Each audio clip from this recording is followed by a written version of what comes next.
दोस्तों, मैं फ़ज़ाकिर हुसैन अपने चैनल में आपका इस्तकबाल करता हूं। आज मैं आपके सामने पेश करूंगा नीट 2022 का फिजिक्स क्वेश्चन का सॉल्यूशन। ये दो अनुभागों में विभाजित होगा, अनुभाग ए, अनुभाग बी। अनुभाग ए में 35 प्रश्न होंगे, वो सारे ही प्रश्न हल करने हैं, और अनुभाग बी में 15 प्रश्न होंगे, उसमें से 10 क्वेश्चन आपको हल करने हैं। तो इसमें 50 प्रश्न होंगे और हर प्रश्न 4 नंबर का होगा और 45 हमें प्रश्न हल करने हैं। अनुभाग एक का पहला प्रश्न है सूची फर्स्ट, सूची सेकंड से मिलान करें। तो इसमें दो सूचियाँ दी गई हैं। पहली सूची में है विद्युत चुंबकीय तरंगें, उनके नाम दिए गए हैं, और सेकंड सूची में तरंग दैर्ध्य दी गई है, यानी आयाम मंडलित चुंबकीय तरंगों की इसमें मिलान करना है कि तरंग दैर्ध्य कितनी होगी। तो ये विद्युत चुंबकीय तरंग है, आयाम मंडलित चुंबकीय तरंग है। इसकी तरंग दैर्ध्य होगी 10⁻² मीटर। तो ए का मिलान होगा 2 से।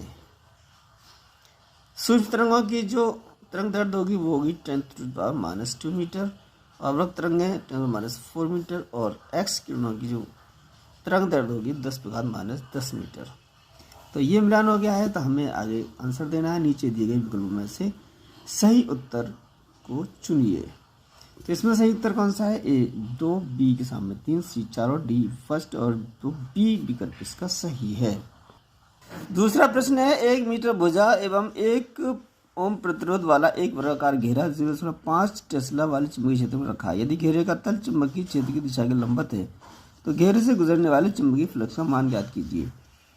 तो ये हमारा वर्गाकार घेरा है, उसकी भुजा 1 मीटर है, तो उसका क्षेत्रफल ए निकाल लेंगे। तो एक मतलब भुजा का वर्ग, भुजा 1 है तो 1 का स्क्वायर 1 ही रहेगा। प्रतिरोध हमारा आर बराबर 1 ओम है, और जो चुंबकीय क्षेत्र है वो है 0.5 टेस्ला। अब चूंकि लूप का तल चुंबकीय क्षेत्र की दिशा के लंबवत है, इसलिए लूप से चुंबकीय क्षेत्र की दिशा में जो कोण बनेगा वो हमारा 0 डिग्री होगा। अब हमें निकालना है चुंबकीय फ्लक्स। चुंबकीय फ्लक्स बराबर बी ए कॉस थीटा। बी हमारा है 0.5 टेस्ला, ए आ गया 1 मीटर स्क्वायर, और कॉस 0, कॉस थीटा का क्या मतलब आ गया 0, और कॉस 0 का मतलब कॉस 0 का मान 1 होता है, तो ये आ जाएगा 0.5 वेबर। 0.5 वेबर है हमारे डी विकल्प में, तो डी विकल्प ही इसका सही है। अगला प्रश्न है 10 मीटर लंबाई एवं 10⁻² मीटर त्रिज्या वाले किसी तांबे के तार का विद्युत प्रतिरोध 10 ओम है। 10 वोल्ट प्रति मीटर तीव्रता वाले किसी विद्युत क्षेत्र के लिए तार का धारा घनत्व ज्ञात कीजिए। धारा घनत्व बराबर होता है एकांक क्षेत्र में बहने वाली धारा, यानी I/A। ये क्या है? ये तार है, इसका जो तल है इसका क्षेत्रफल हम निकालेंगे। आई इसमें दी नहीं है, तो आई बराबर होता है हमारा V/R। V हमारा वोल्टेज में दिया गया है 10 वोल्ट प्रति मीटर, तो वोल्ट जो है प्रति मीटर के शब्द दिया है, और जो तार की लंबाई है 10 मीटर है, तो ये हमारा वोल्ट V बराबर EL के बराबर हो जाएगा, यानी एकक लंबाई का विद्युत क्षेत्र और इंटू लंबाई। R हमारा प्रतिरोध है, E हमारा क्षेत्रफल है। ये जो है वो बेलनाकार है, यानी इसका जो तल होगा वो वृत्ताकार होगा। तो इस वृत्ताकार तल यानी तार की वृत्ताकार तल का जो क्षेत्रफल होगा वो होगा πr²। अब यहाँ वैल्यू लगा देते हैं। E बराबर हमारा 10 है, L बराबर भी 10 है, R भी 10 है, और ये पाई R²। जो R है यानी जो तार है, तार की त्रिज्या 10⁻, पाई ये वाली है 10⁻⁻² इसका स्क्वायर यानी R² है। ये 10 से 10 कैंसिल हो गए, ये बचे 10, ये बची पाई, और ये होगा 10⁻⁻4 है, बटे रूट हट गया, पाई से पाई आ गया, पाई से पाई कट गया, और ये माइनस की 4 घातें ऊपर पहुंच जाएंगी, प्लस की 4 घातें हो जाएंगी। एक घात इसकी, यह 10⁵ ये धारा घनत्व आ गया एम्पियर प्रति मीटर स्क्वायर। ये है 10/5 एम्पियर प्रति मीटर स्क्वायर, तो बी विकल्प इसका सही है। ये प्रश्न चौथा है एक पतली एक समान डिस्क जो है वो एक समान है, पतली है, केंद्र से गुजरने वाली अक्ष एवं इसके तल के लंबवत अक्ष के प्रत्येक घूर्णन की त्रिज्या का इस डिस्क के व्यास के प्रत्येक घूर्णन की त्रिज्या से अनुपात का मान होगा। तो किसी पिंड के घूर्णन की त्रिज्या हमारी दी जाती है √I/m, जहाँ I जड़ता गुण है और m जो है उसका द्रव्यमान है। अब हमें निकालना है अक्ष के परितः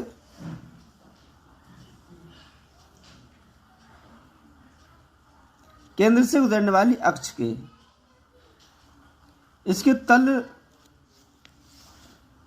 हमें निकालना है कि केंद्र से गुजरने वाली अक्ष एवं इसके तल के लंबवत अक्ष के प्रत्येक गुणन त्रिज्या और व्यास के प्रत्येक गुणन त्रिज्या के अनुपात।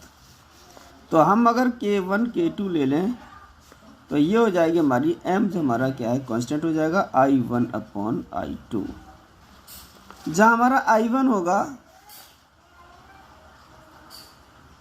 डिस्क के तल से लंबवत अक्ष के प्रत्येक गुणन जड़ता गुण और डिस्क के व्यास के प्रत्येक जड़ता गुण।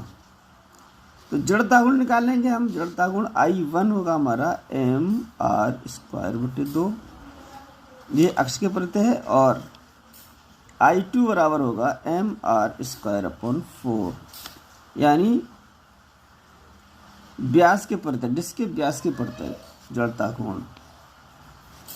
अब K1/K2 गुणन त्रिज्या है, I1 है mr²/2 और mr²/4, mr² से कट गया, 2 दूनी 4, 2 ऊपर आ गया, 2/1 हो गया। तो ये हो जाएगा √2/1। तो ये गुणन त्रिज्याओं का अनुपात आ जाएगा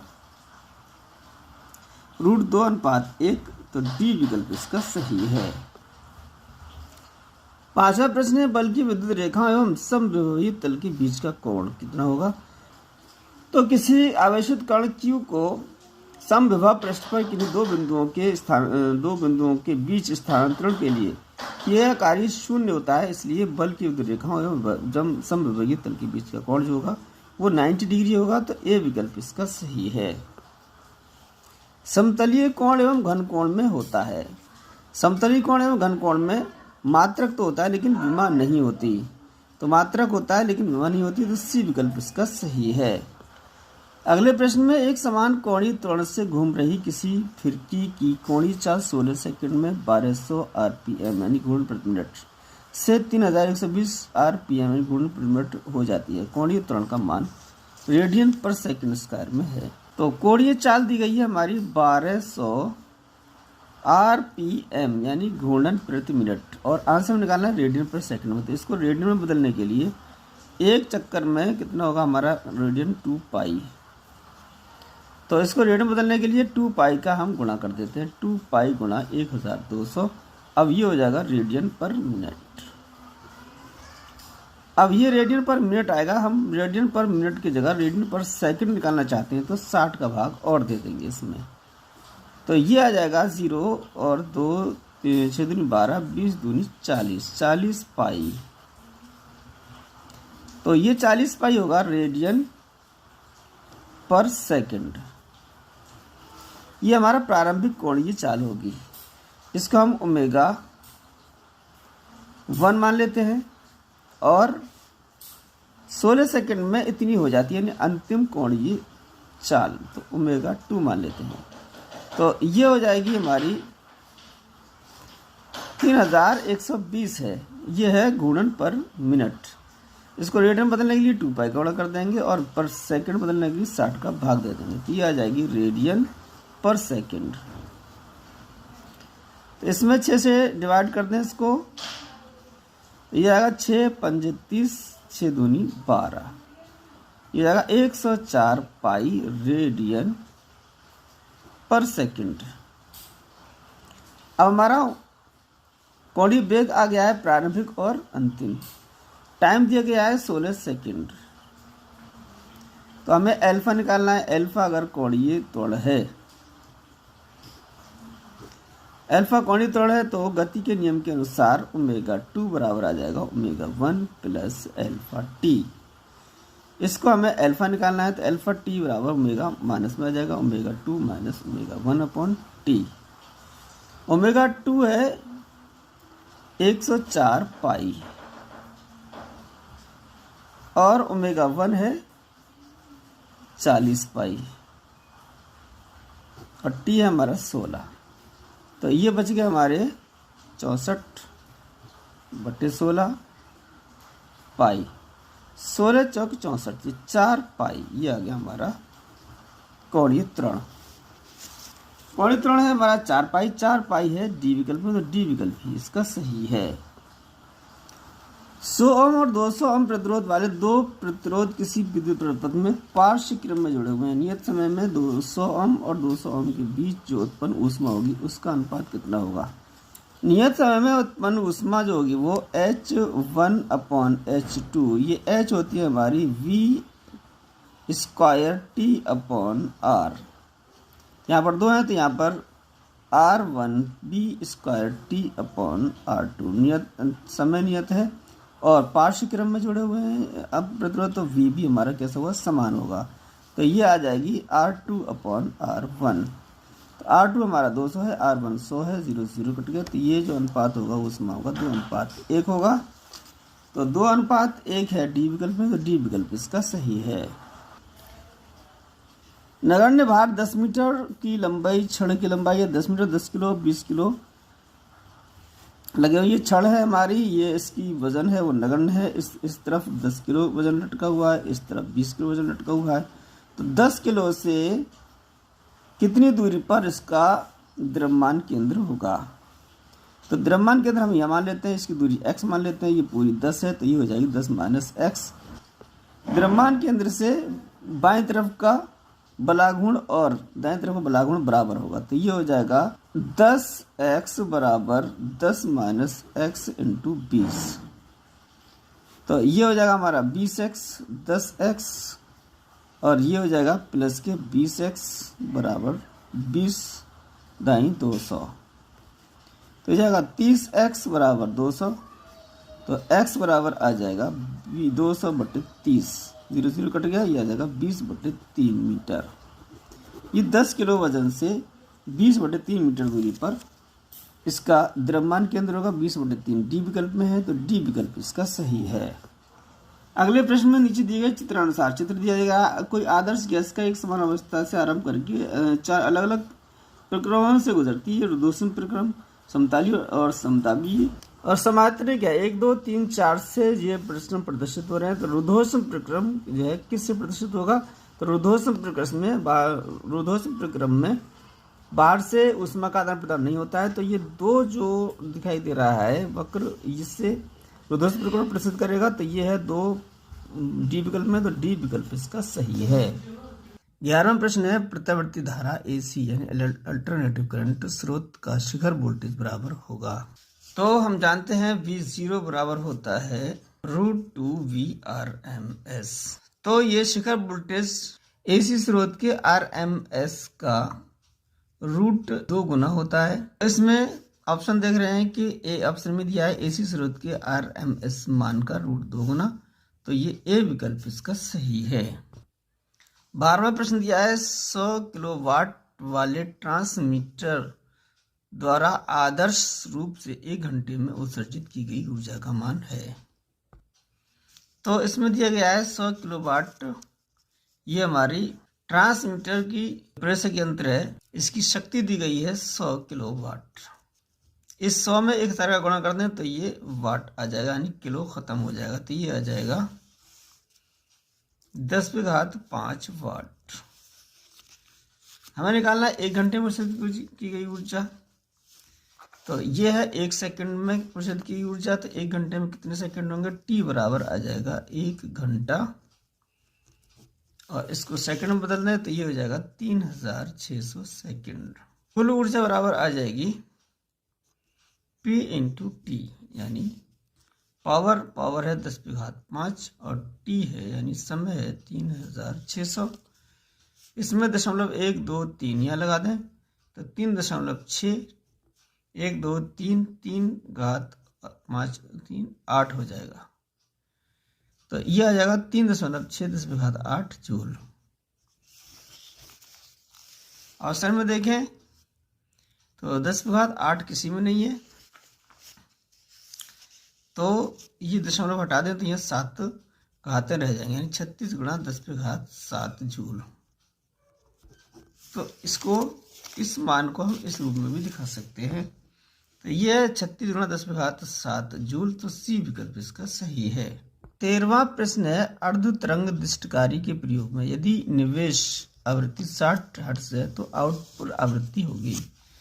तो हम जानते हैं अर्ध तरंग दृष्टिकारी के प्रयोग में जो फ्रीक्वेंसी होती है, निवेश फ्रीक्वेंसी और आउटपुट यानी निर्गत फ्रीक्वेंसी आवृत्ति बराबर होती है। तो ये 60 हर्ट्ज है निवेश आवृत्ति, तो फिर निर्गत आवृत्ति भी 60 हर्ट्ज होगी। तो ये ए विकल्प इसका सही है। ये प्रश्न दिया गया है, √3 अपवर्तनांक वाले किसी कांच के तल पर कोई प्रकाश की किरण 60 डिग्री के कोण पर गिरती है। अपवर्तित और परावर्तित किरणों के बीच का कोण कितना होगा। ये हमारा कोई कांच का तल है, ये हमारा अभिलंब है, इससे कोई किरण गिरती है, तो ये जो किरण का कोण है वो 60 डिग्री है। अब इससे अपवर्तित हो जाती है, तो ये कोण हमें पता नहीं है, ये हम आर मान लेते हैं। अब ये आपतित किरण है, ये परावर्तित किरण है, इसके बीच का कोण हमें निकालना है। तो देख रहे हैं कि कांच का अपवर्तनांक √3 है म्यू बराबर। अब ये है हमारा आई कितना है 60 डिग्री। तो ये जो स्थिति है वो बूस्टर नियम का पालन करती है। बूस्टर नियम में क्या होता है कि म्यू बराबर होता है 10I। 10I, आई है हमारा 60 10 60 का मान √3, और ये जो म्यू हमारा दिया है √3। तो इसका मतलब ये है कि कोण आई है वो ध्रुवीय कोण IP के बराबर होगा। ये आई है हमारा 60 डिग्री, तो ये IP 60 डिग्री के बराबर हो जाएगा। स्नेल के नियमानुसार म्यू बराबर होता है sin I upon sin R। ये म्यू है हमारा 10I के बराबर। अब ये I IP के बराबर है, यानी ध्रुवीय कोण, तो ये हो जाएगा हमारा 10IP बराबर sin IP upon sin R। 10 को लिख सकते हैं sin IP upon cos IP, जहाँ IP हमारा ध्रुवीय कोण है, sin IP upon sin R। sin IP sin pi cut गया, ये आ जाएगा sin R बराबर cos IP। इसको हम साइन में बदले तो sin 90 माइनस IP हो जाएगा। साइन कैंसिल कर दे तो ये आ जाएगा हमारा R बराबर 90 माइनस IP। तो R प्लस IP बराबर 90। ये साइन R और IP ये क्या है, परावर्तित कोण है, और ये अपवर्तित कोण है, तो ये 90 डिग्री है। अब इसमें देख रहे हैं कि ये और ये दोनों मिलकर 90 डिग्री हैं, तो फिर ये पूरा है हमारा 180। तो ये हमारा जो कोण बचेगा वो कितना बचेगा, 180 माइनस 90, ये हो जाएगा 90 डिग्री। अपवर्तित एवं परावर्तित किरणों के बीच का कोण कितना है, 90 डिग्री आ गया है। तो ये ए विकल्प इसका सही है। दी गई नाभिकीय विक्रिया में अवयव X है, तो ये नाभिकीय विक्रिया दी गई है, सोडियम 11, परमाणु क्रमांक परमाणु भाग बार 22 है। ये X अवयव क्या है, तो ये हमें बताना पड़ेगा। तो इसमें एक कण पॉजिटिव कण निकल गया है, तो इसकी जो परमाणु क्रमांक है ये एक कम हो जाएगा। तो ये आ गया हमारा X जो 11 है, तो ये 10 रह जाएगा, ये 22 ही रह जाएगा। तो ये जो X होगा वो ऐसा अवयव होगा जिसका परमाणु क्रमांक 10 हो, परमाणु भार 12 हो, और ये हमारा न्यून। तो ये जो X अवयव है वो हमारा क्या जाएगा, Ne 22 10। तो ए विकल्प इसका भी सही है। अगले प्रश्न में यदि किसी खिंची हुई रस्सी में तनाव का मान प्रारंभिक मान का दुगुना हो जाए तो इस रस्सी पर चलने वाली अनुप्रस्थ तरंग की प्रारंभिक एवं अंतिम चालों का अनुपात होगा। तो हम जानते हैं कि तनी हुई रस्सी पर चलने वाली जो अनुप्रस्थ तरंग है उसकी जो चाल है v, ये प्रोपोर्शनल टू होती है रूट टी के, टी जहाँ इसका तनाव है। तो v1/v2 ये हो जाएगा बराबर t1/t2 रूट के अंदर। अब T1 यानी पहला तनाव T1 है, दूसरा तनाव जो है वो दोगुना हो गया है, यानी T2 जो है 2T1 के बराबर हो गया है। तो T1 से T1 कैंसिल हो जाएगा। तो V1/V2 बराबर रूट के अंदर 1/2। तो V1/V2 1/√2। तो ये अनुपात प्रारंभिक अंतिम चालों का जो हो जाएगा वो 1/√2 है। तो ए विकल्प इस समय का भी सही है। अगले प्रश्न में स्वच्छंद रूप से गिरते हुए पिंड द्वारा पहले, दूसरे, तीसरे, चौथे सेकंड में तय की गई दूरियों का अनुपात कितना होगा।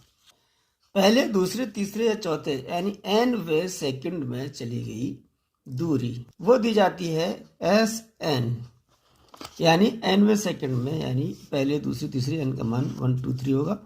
तो ये है हमारा u + ½ g 2n-1, ये हमारा फॉर्मूला है। अब इसमें देखें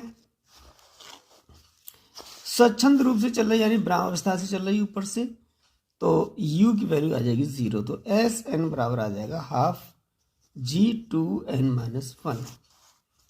तो पहले सेकंड के लिए n बराबर 1 लगा देंगे, दूसरे सेकंड के लिए 2 लगाएंगे, तीसरे सेकंड के लिए 3 लगा देंगे, चौथे के लिए 4 लगा देंगे। तो SN यानी एक सेकंड में चली गई दूरी S1 ½ g, n की जगह 1 लगा दें तो 2 × 1 - 1, 2 × 2, 2 में से गया 1, ये बचाएगा ½ g। S2 यानी दूसरे सेकंड में चली गई दूरी, तो n की जगह 2 लगाएंगे तो 2 × 4, 4 में से गया 3 बच जाएगा, तो ½ g 3। इसी के S3 लगा दें तो ½ g, यहाँ पर 3 लगाएंगे, 3 दूनी 6, 6 में से गया 1, 5 बचेंगे, 5 आ जाएगा। ऐसे ही S4 चौथे सेकंड के लिए लगा देंगे तो ये आ जाएगी हमारी 4 दूनी 8 में से गया 7 बच जाएगा। अब पहले, दूसरे और तीसरे और चौथे सेकंड में चली गई दूरी का अनुपात निकालना है।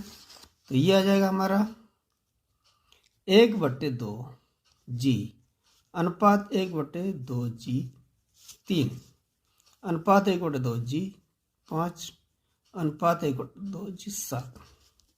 ½ g भाग दे देंगे तो ये बचेगा 1/3 अनुपात 5 अनुपात 7।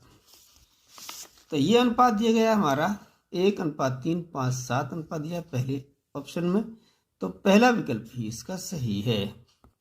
18वें प्रश्न में दिया गया है εr अपेक्षित परावैद्युतांक एवं μr अपेक्षित पारगम्यता वाले पदार्थ के माध्यम से जब प्रकाश गुजरता है तब प्रकाश का वेग v होगा।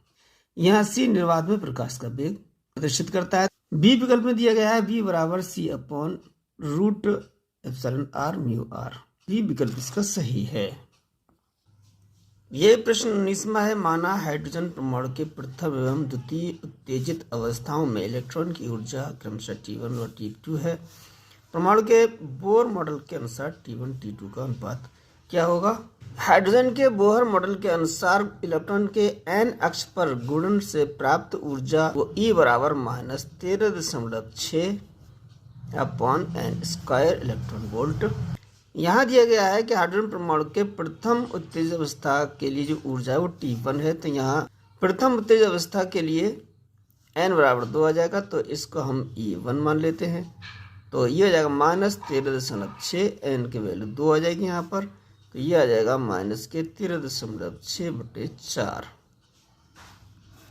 और इसको हमने प्रश्न के अनुसार T1 हम मान लेते हैं। इसी तरीके से द्वितीय उत्तेजित अवस्था के लिए T2 बराबर E2 और ये हो जाएगा 13.6/-6/n की वैल्यू यहाँ पर 3 लगेगी, तो 3 स्क्वायर ये आ जाएगा -13.6/9। अब हमें T1/T2 यानी इन ऊर्जाओं का अनुपात निकालना है। तो T1 है -13.6/4 बटे -13.6/9। यहाँ से 13.6 13 कट जाएगा, 9 ऊपर आ जाएगा, ये आ जाएगा 9/4। तो ये T1/T2 ये आ जाएगा 9/4। 9/4 ये बी विकल्प में है, तो बी विकल्प इसका सही है। अगला प्रश्न है, जब किसी प्रकाश वैद्युत धातु पर न्यू एवं न्यू.2 आवृत्तियों वाले दो एकल वर्णी प्रकाश आपतित होते हैं तो उनके निरोधी विभव क्रमशः Vs/2 एवं Vs हो जाते हैं। इस धातु के लिए दहली आवृत्ति होगी। जबकि प्रकाश वैद्युत धातु पर न्यू आवृत्ति का एकल वर्णी प्रकाश आपतित होता है तो उसका निरोधी विभव और दहली आवृत्ति में जो संबंध है वो है E' = h nu minus h nu 0, जहाँ V' निरोधी विभव है, न्यू है वो प्रकाश वैद्युत धातु पर पड़ने वाला एक वर्णी प्रकाश की आवृत्ति और यह है दहली आवृत्ति nu 0। अब यहाँ एकल वर्णी प्रकाश की जो आवृत्ति है वो न्यू है तो निरोधी विभव Vs/2 है। तो यहाँ पर EVs/2 बराबर h nu minus h nu 0, ये पहला समीकरण मान लेते हैं। इसी तरीके से जब आवृत्ति nu/2 है तो उसका निरोधी विभव Vs है, तो यहाँ EVs = h nu/2 minus h nu 0। इसको हम डिवाइड कर देते हैं। EVs/2 upon EVs = h nu minus h nu 0 upon h nu/2 minus h nu 0। यहाँ से E से कैंसिल, VS से VS कैंसिल हो जाएगा, ये हो जाएगा 1/2। यहाँ से h कॉमन ले लें, यहाँ से h कॉमन ले h कट जाएगा, तो ये आ जाएगा new minus new 0 upon nu/2 new 0। ये 2 से यहाँ ले लें तो 1 कम 2, ये हो जाएगा न्यू माइनस 2 न्यू 0, 2 ऊपर आ जाएगा, तो ये हो जाएगा 1/2, 2 ऊपर आ जाएगा 2 new minus 2 new 0 upon new minus 2 new 0। अब क्या चीज यानी क्रॉस मल्टीप्लाई कर दें तो ये आ जाएगा इधर न्यू माइनस 2 न्यू 0 बराबर 4 न्यू माइनस 4 न्यू 0। हमने न्यू 0 की वैल्यू निकालनी है तो इसको उधर ले आएंगे, इसको उधर ले जाएंगे। माइनस के 2 न्यू 0 प्लस के 4 न्यू 0 बराबर 4 न्यू माइनस न्यू, यह आ जाएगा प्लस के 4 हैं तो 2 न्यू 0 बचेगा, यहाँ बचेगा 3 न्यू, इसलिए न्यू 0 यानी ये है हमारी दहली आवृत्ति, ये आएगा 3/2 न्यू। तो दहली आवृत्ति आ गई है 3/2 न्यू, तो ये आ जाएगा बी विकल्प में है, तो बी विकल्प इसका सही है। 21वां प्रश्न है, एक m द्रव्यमान का गोला प्रारंभिक रूप से स्थिर अवस्था में रखा है। ये 3 भागों में विस्फोटित होता है जिनके द्रव्यमानों का अनुपात 2:2:1 है। यदि समान द्रव्यमान वाले भाग एक दूसरे से लंबवत दिशाओं में v चाल से जाते हैं तो तीसरे हल्के वाले भाग की चाल क्या होगी।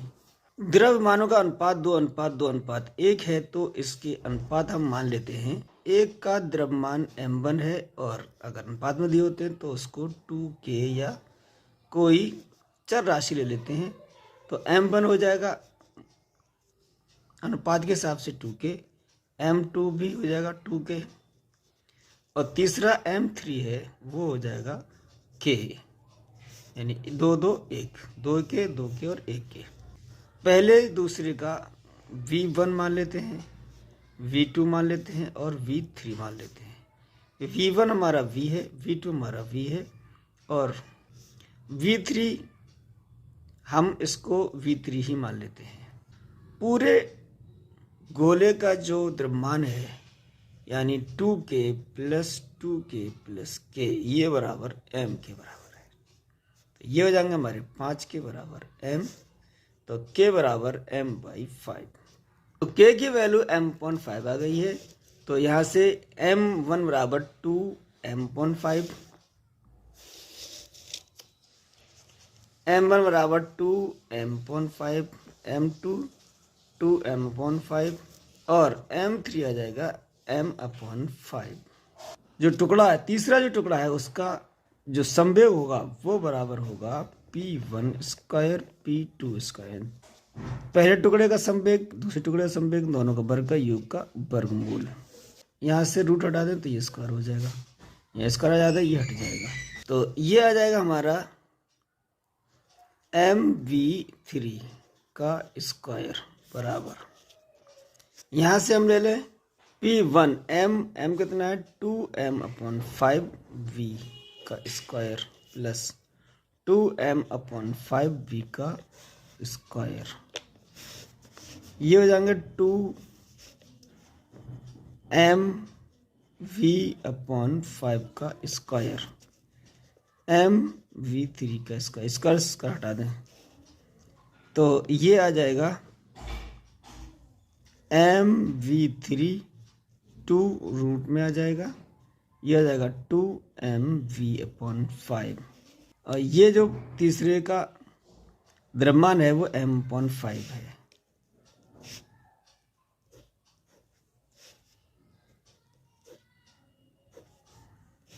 यहाँ से m कैंसिल आउट हो जाएगा, v5 से 5 कैंसिल आउट हो जाएगा, तो v3 ये तीसरे का बेग है, तीसरे पिंड का बेग आ जाएगा 2v√2v। तो 2√2v ये पहले विकल्प में है, तो ए विकल्प ही इसका सही है। जब 60 ग्राम द्रव्यमान वाली किसी वस्तु को किसी नियत बिंदु पर रखा जाता है तो यह 3 न्यूटन के गुरुत्वीय बल का अनुभव करती है। इस बिंदु पर गुरुत्वीय क्षेत्र की तीव्रता के परिमाण का मान होगा।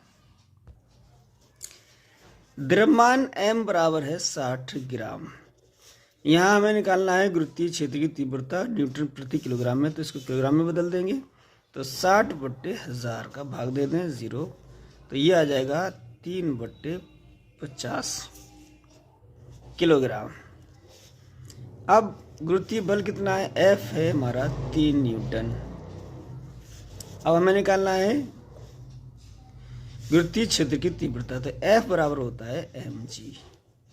यहाँ से हो जाएगा g गुरुत्वीय क्षेत्र की तीव्रता F/m और F है 3 और m है 3/50, 50 ऊपर पहुँच जाएगा, 3 से 3 कट जाएगा, 50 न्यूटन प्रति किलोग्राम। तो ये है 50 न्यूटन प्रति किलोग्राम डी विकल्प में, तो डी विकल्प ही इसका सही है।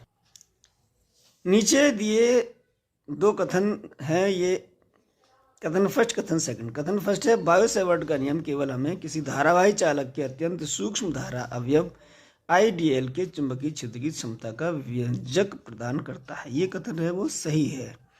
दूसरा कथन देखते हैं,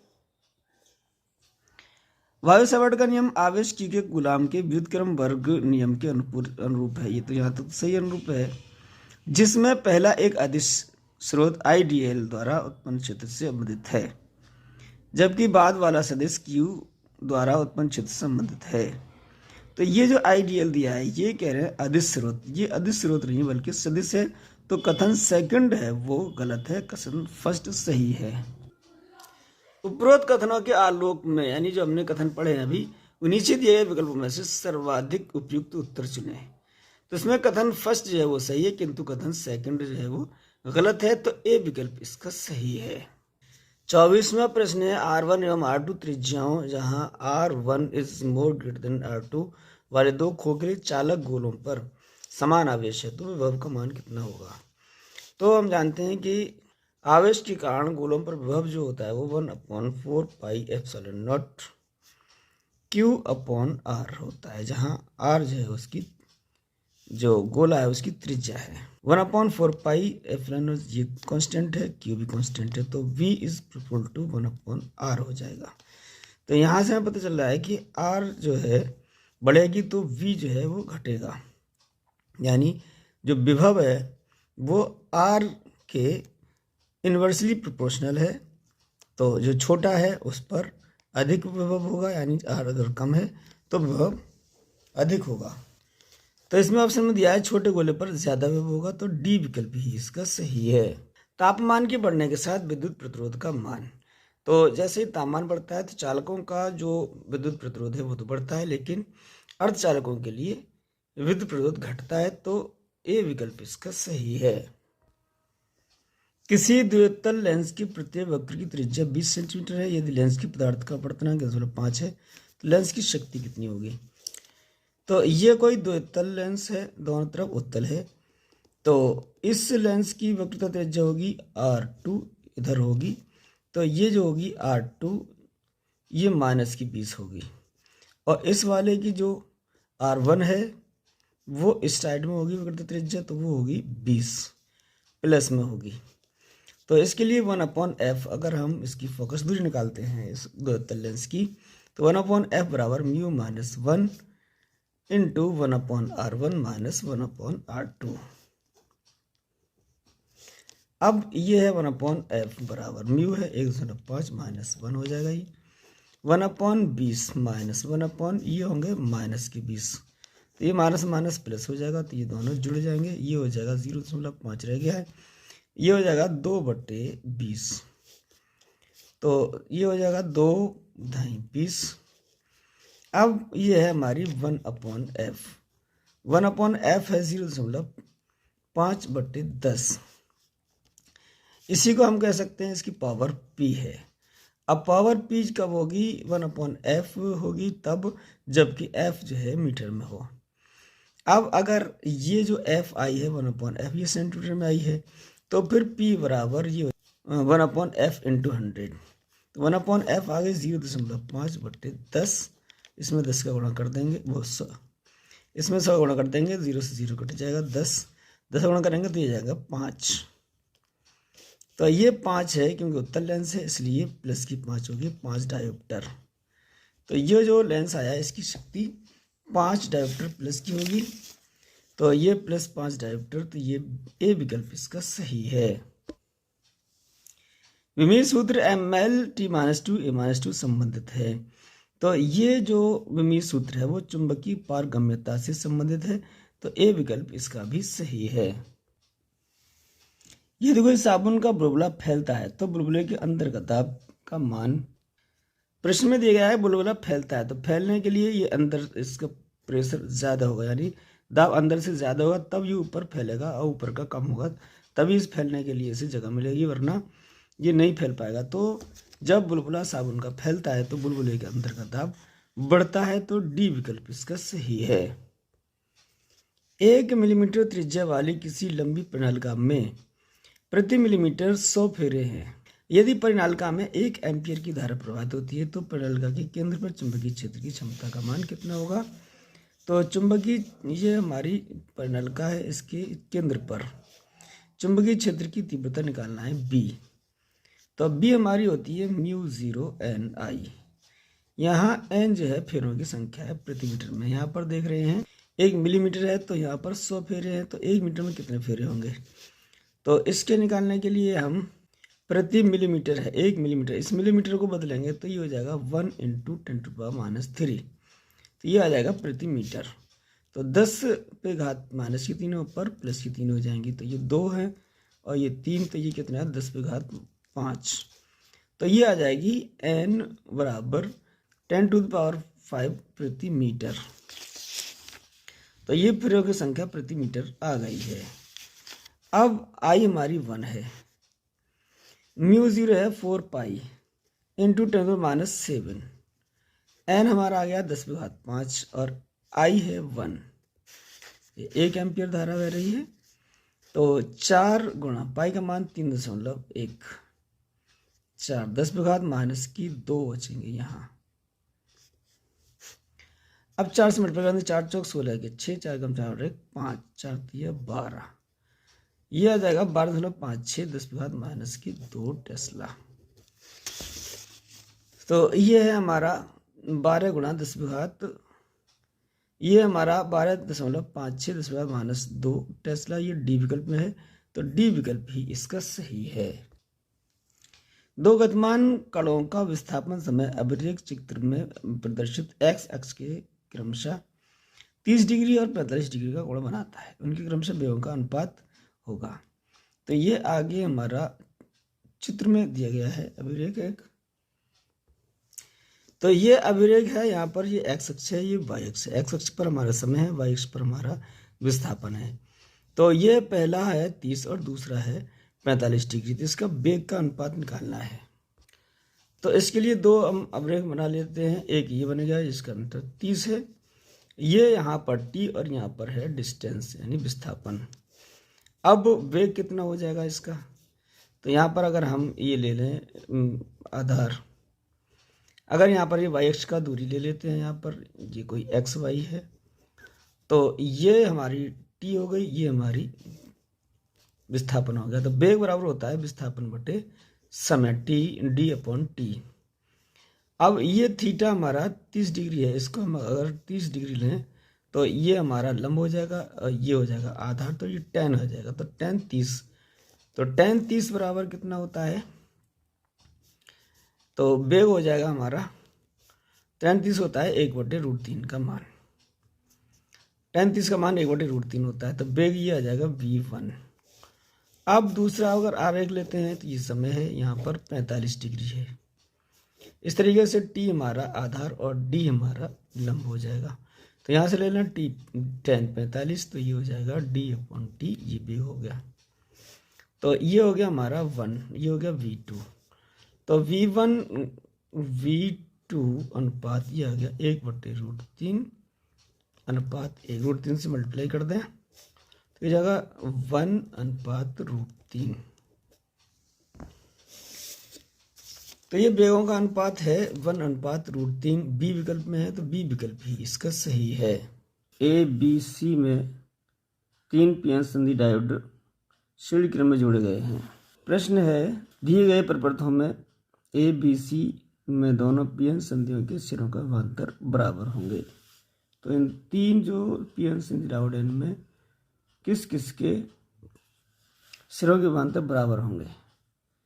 तो इसमें ए और सी में संधि डायोड समान रूप से वांछित स्थिति में होंगे। दोनों डायोड के प्रतिरोध भी समान हैं, जबकि दोनों डायोड ये और ये श्रेणी क्रम में जुड़े हुए हैं, इसलिए पीएन संधियों के सिरों पर विभवांतर भी समान होगा। तो विकल्प देखते हैं इसमें। ये बी विकल्प में प्रपथ ए और सी दोनों में पीएन संधियों के सिरों का विभवांतर बराबर होगा, तो बी विकल्प इसका सही है।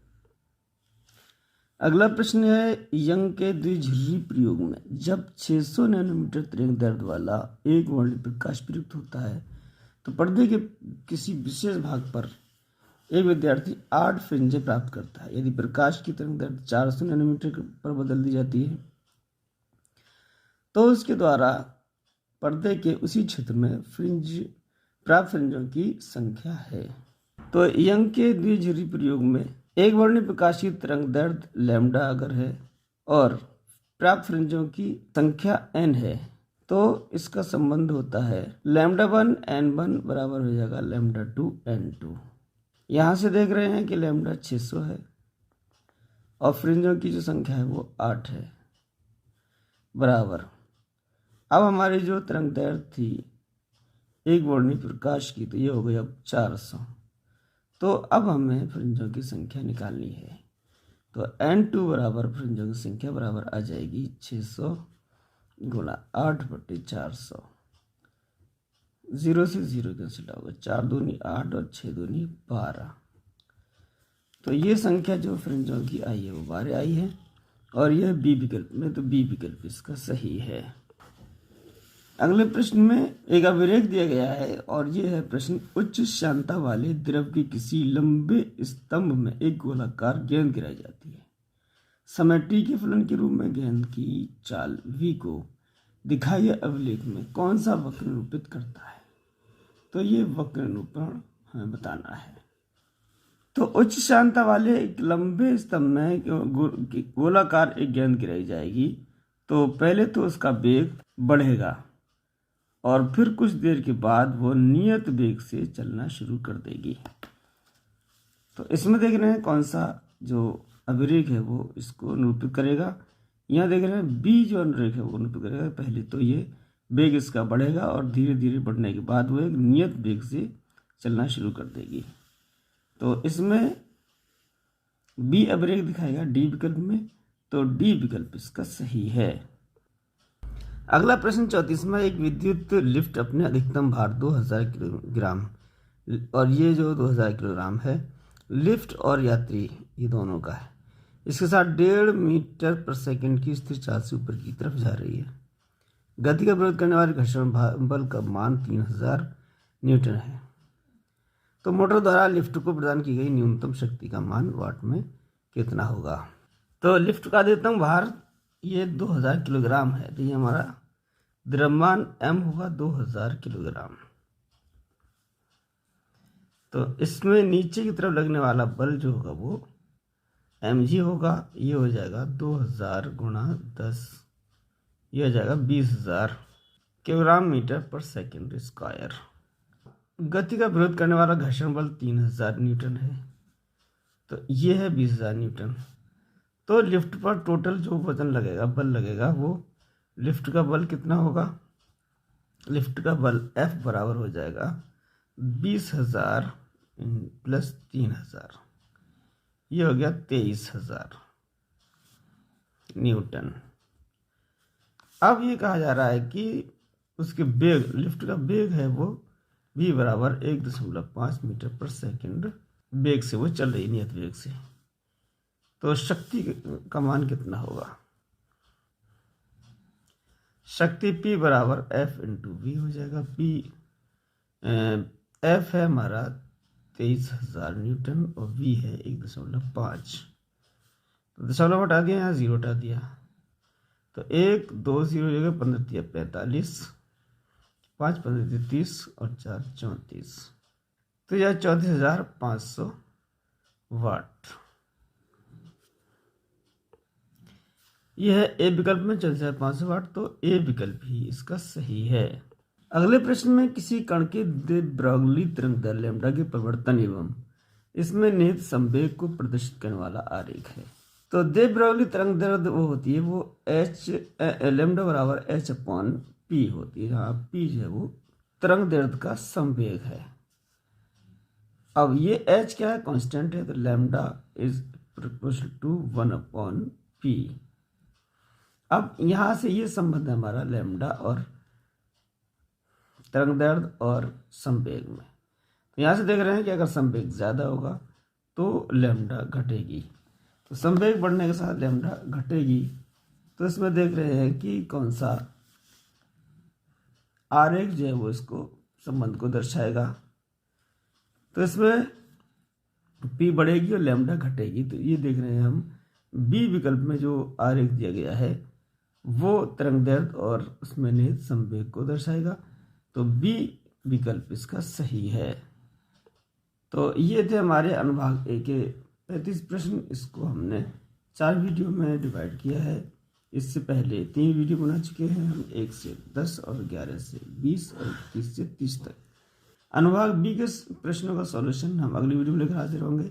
इसमें हमारे 15 प्रश्न होंगे, 15 प्रश्न में से 10 प्रश्न हमें हल करने होंगे। तो हमारे आने वाले वीडियोस का नोटिफिकेशन आप तक पहुंचा, इसके लिए हमारे चैनल को सब्सक्राइब करें। सारे जहां से अच्छा हिंदुस्तान हमारा, हम बुलबुलें हैं इसकी एक उच्चता हमारा।